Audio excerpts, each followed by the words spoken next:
Olá, jovens, como estão? Tudo bem? Mais um exercício resolvido então aqui para vocês sobre o tema de cinemática unidimensional. Esse exercício é o exercício 10 da nossa lista. Eu estou resolvendo aqui porque alguns alunos mandaram e-mail pedindo, dizendo que estavam com algumas dúvidas para chegar nos resultados do gabarito. Bom, é um típico exercício também de interpretação gráfica, tá? A gente vai buscar a maioria das nossas informações, das nossas respostas, apenas interpretando esse gráfico aqui. Vamos ao enunciado então. Uma partícula move-se ao longo do eixo x, ou seja, novamente um movimento unidimensional. E no instante t igual a zero, sua posição é x igual a zero. Aqui já é importante a gente destacar. O que ele está dizendo com isso? Ele está dando a condição inicial para a gente. Quando t é igual a zero, a gente tem aqui que a posição do seu movimento começa na posição zero também. 0 metro. Então, o meu movimento sai da origem sempre. A figura mostra como varia a velocidade v da partícula em função do tempo. Então, diferentemente do exercício anterior que a gente resolveu, que também era de análise gráfica, agora eu tenho um gráfico não da posição, mas sim um gráfico da velocidade. Então, eu percebo aqui que ele está se movimentando durante um segundo com uma velocidade de 6 metros por segundo. Depois, essa velocidade começa a diminuir até se anular no tempo 2 segundos. Continua diminuindo, ou seja, a velocidade se torna negativa até o tempo menos até o tempo 3 segundos, desculpa, ele vai até menos 6 metros por segundo de velocidade, e no último segundo ele fica com a velocidade constante negativa. Então perceba que aqui eu tenho um movimento onde o móvel vai para frente, ele continua indo para frente, mas a sua velocidade vai diminuindo, e agora ele inverte o seu deslocamento. Ele começa a se movimentar na direção contrária, a velocidade começa a aumentar no sentido decrescente do eixo x. Então ele está se movimentando no sentido contrário agora, está voltando a trajetória, ok? Mas vamos às perguntas então. O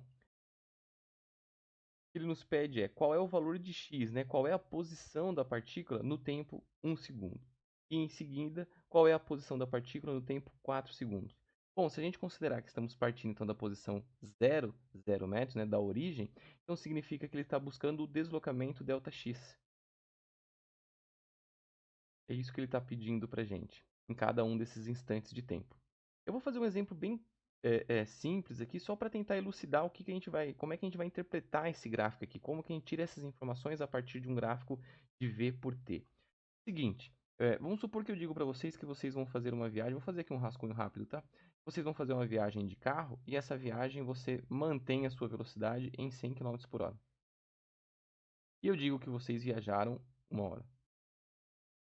Qual que é o deslocamento? Se você saiu da origem, qual que é o deslocamento final? Fica óbvio para todo mundo, né? Se você viajou a 100 km por hora durante 1 hora, o deslocamento é de 100 km. Conta efetivamente que você fez aqui. Você basicamente fez a conta V. Então você fez essa conta aqui vezes t. Se a gente fosse interpretar isso aqui graficamente, como é que ficaria isso no gráfico? Vamos fazer um gráfico de velocidade por tempo. Eu vou fazer aqui rapidinho, põe para vocês na tela. Ó, o gráfico ficaria mais ou menos assim. Então eu tenho um gráfico de velocidade por tempo e eu tenho a minha velocidade mantida constante, 100 km por hora, e eu viajei, né, durante 1 hora aqui. A conta que você fez foi velocidade vezes o tempo, ou seja, é este eixo aqui vezes este eixo aqui. A gente calculou basicamente a área abaixo da curva aqui deste gráfico. Concorda comigo? Que se vocês pegarem esta área aqui, esta área abaixo da curva, ela dá para a gente exatamente 100 km. Porque eu vou ter km por hora vezes hora. Então, né, aqui este eixo tem a unidade de hora e este eixo tem a unidade de km por hora. Então, km por hora vezes hora e hora simplifica, sobra um resultado em quilômetro e a quantidade que você calculou é exatamente a área aqui. Ou seja, toda vez que eu pegar um gráfico de velocidade por tempo num movimento retilíneo aí, eu tenho que a área abaixo da curva aqui é igual o seu deslocamento. Esta área que a gente tem que calcular é entre o seu gráfico, né, o valor do seu gráfico, então é este traço aqui, e o eixo das abscissas. Então a gente vai calcular essa área interna do seu gráfico. Então vamos lá para o nosso exercício efetivamente. Vou limpar aqui a tela para a gente. Prontinho. Então vamos lá. Questão A. Ele diz pra gente, ele está perguntando para a gente qual que é o deslocamento, né, qual que é a posição x no tempo igual a 1 segundo. Então o que a gente vai fazer é calcular a área abaixo do gráfico até o eixo das abscissas, o eixo dos tempos. Então, nesse caso aqui, se eu pegar até o tempo 1 segundo, eu quero a área até esta posição. Então, é esta área aqui que eu vou calcular inicialmente. Vou chamar isso aqui de uma área 1. Então, nesse caso, nós temos que para o tempo de 1 segundo, deslocamento ΔX1 igual a área 1. Eu posso fazer, então, como sendo a altura, 6 metros por segundo. Não esqueçam de representar as unidades adequadamente, tá? Vezes o tempo, que é vezes a largura aqui, que é o tempo de 1 segundo. Então, vezes 1 segundo, simplesinho, segundo e segundo se simplifica. Isso me dá um resultado de 6 metros. Como o nosso x0 é 0, então ΔX, que é x menos x0, vai sobrar então x igual a 6 metros. No caso aí do tempo 1 segundo. A gente pode fazer a mesma coisa agora para o tempo 4 segundos. Bom, se eu quero o tempo 4 segundos, então agora percebam que eu tenho a área total. Eu tenho também a área, eu vou colocar em azul aqui, vou chamar de área 2. Eu tenho agora, andando ainda no tempo até 4 segundos, eu tenho também esta área aqui embaixo. Lembre-se que a área é sempre do nosso gráfico até o eixo das abscissas. Isso aqui eu vou chamar de uma área 3. E por fim, nós temos a última aqui, que eu vou chamar de área 4. Ok? Bom, então se eu quero aqui para o tempo 4 segundos, nós temos o quê?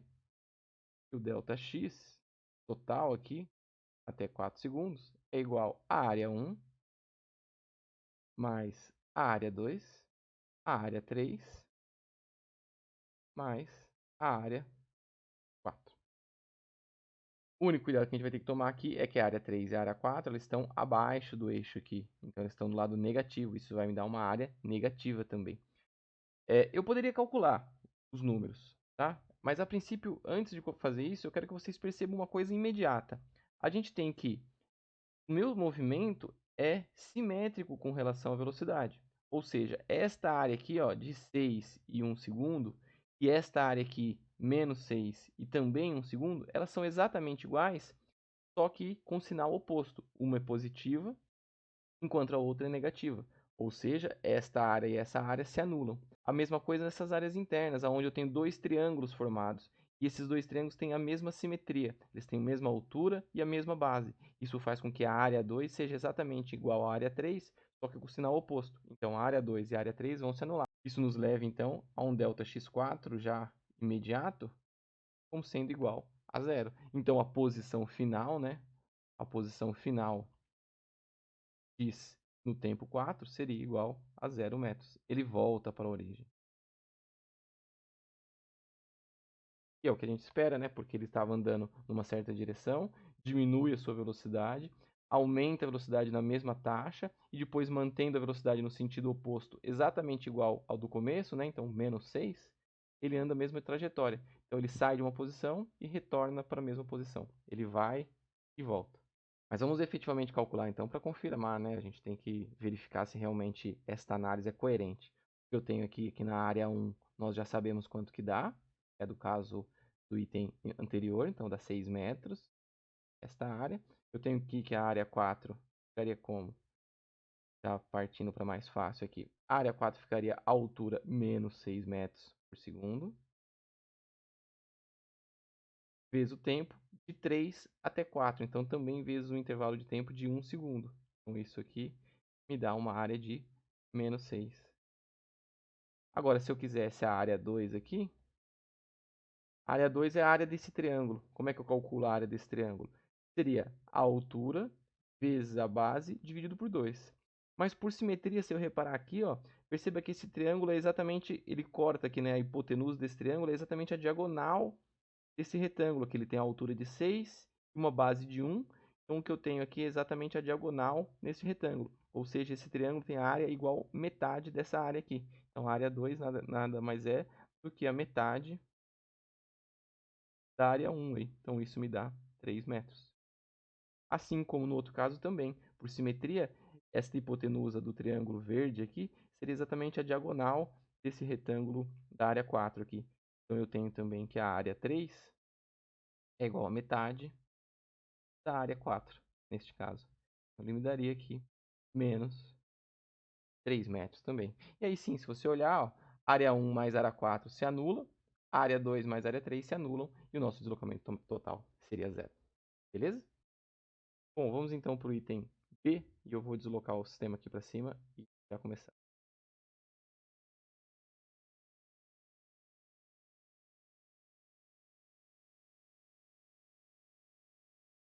Lá, item B. No item B, o que ele pede para a gente é qual é a aceleração dessa partícula em t igual a 2 segundos.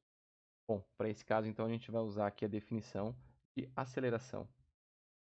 A aceleração é igual à variação da velocidade na variação tempo, no intervalo de tempo, né? Abrindo essas contas, ficaria então a velocidade final menos uma velocidade inicial, dividido pelo tempo final menos o tempo inicial. Então a gente vai precisar determinar esses parâmetros em cima desse gráfico. Só limpando aqui também.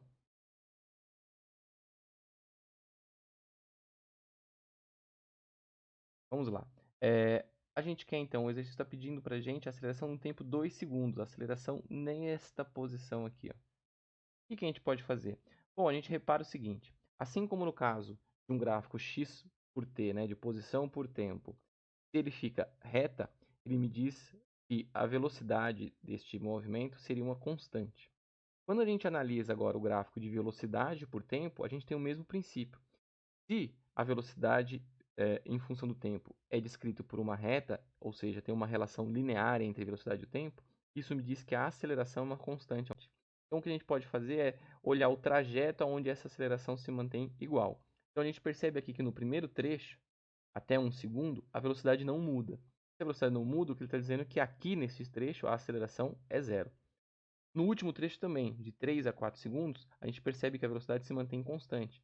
Ou seja, aqui também a aceleração é zero. Agora a gente tem um certo valor de aceleração neste trecho intermediário aqui, entre 1 segundo e 3 segundos. Aqui a aceleração é diferente de zero.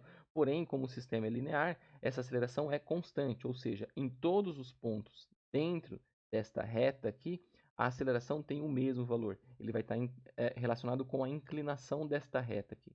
Como é que eu faço para calcular então essa aceleração? Bom, eu posso pegar este ponto aqui como sendo um ponto inicial, ou seja, a minha velocidade v0, e eu posso pegar este ponto aqui como sendo o meu ponto final, ou seja, velocidade v. E eu vou ter aqui o tempo 1 segundo como sendo t0 e o tempo 3 segundos como sendo o tempo t. Então, se eu substituir esses valores lá na nossa equação, a gente vai ter que a aceleração é igual a velocidade final menos 6 metros por segundo. Velocidade inicial. Então, menos a velocidade inicial. Minha velocidade inicial é 6 metros por segundo. 6 metros por segundo. Tudo isso dividido agora pelos tempos. Tempo final, 3 segundos. E tempo inicial, 1 segundo. Percebam que eu estou usando então os parâmetros que eu adotei aqui dentro desta reta. Okay? Isso nos leva então a uma aceleração igual a menos 6 metros por segundo, menos 6 metros por segundo, dá menos 12 metros por segundo, dividido por um intervalo de tempo, 2 segundos. Sendo assim, a aceleração do nosso sistema é igual a menos 6 metros por segundo, dividido por segundo, então, ao quadrado. Essa é a resposta do item B. Vamos então à questão C. Ele pede para a gente qual é a velocidade média entre t0 e t4 segundos. Bom, a gente primeiro tem que lembrar que a velocidade média tem um caráter vetorial, ela é uma grandeza vetorial, então a gente não pode esquecer disso. Outra coisa, a gente sai da posição x0, né? X igual a zero. Se a gente lembrar lá do item A, o delta x que a gente calculou para o tempo igual a 4 segundos era zero, o deslocamento total é zero. Então, como nós vimos que para o tempo 4 segundos, o deslocamento total é zero, ele vai e volta até o ponto de origem, nós temos que a velocidade média, que é definida como sendo o deslocamento pelo intervalo de tempo. O intervalo de tempo é diferente de zero, ele é 4 segundos, e aqui em cima é zero, então a sua velocidade se anula, 0 metros por segundo. E agora a última questão, questão D, que é qual é a velocidade escalar média entre t igual a zero e t igual a 3 segundos.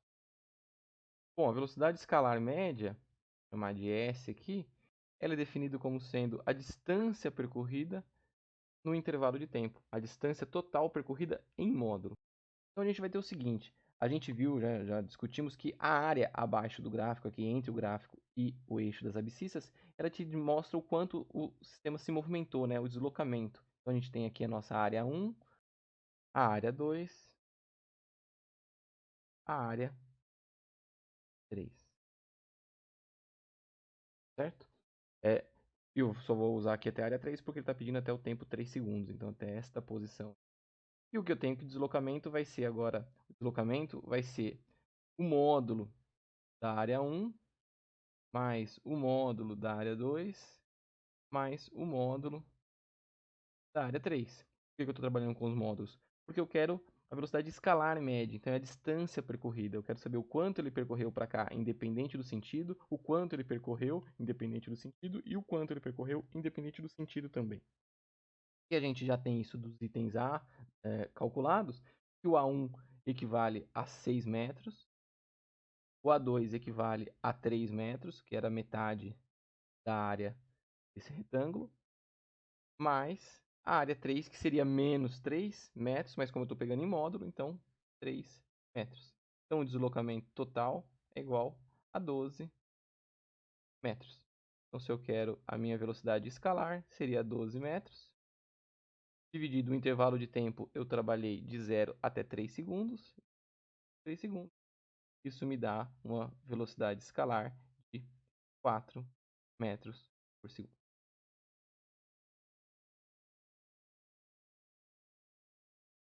E é isso, mais um exercício resolvido então. Se alguém ficou com uma dúvida, só entrar em contato comigo e eu tento ajudar.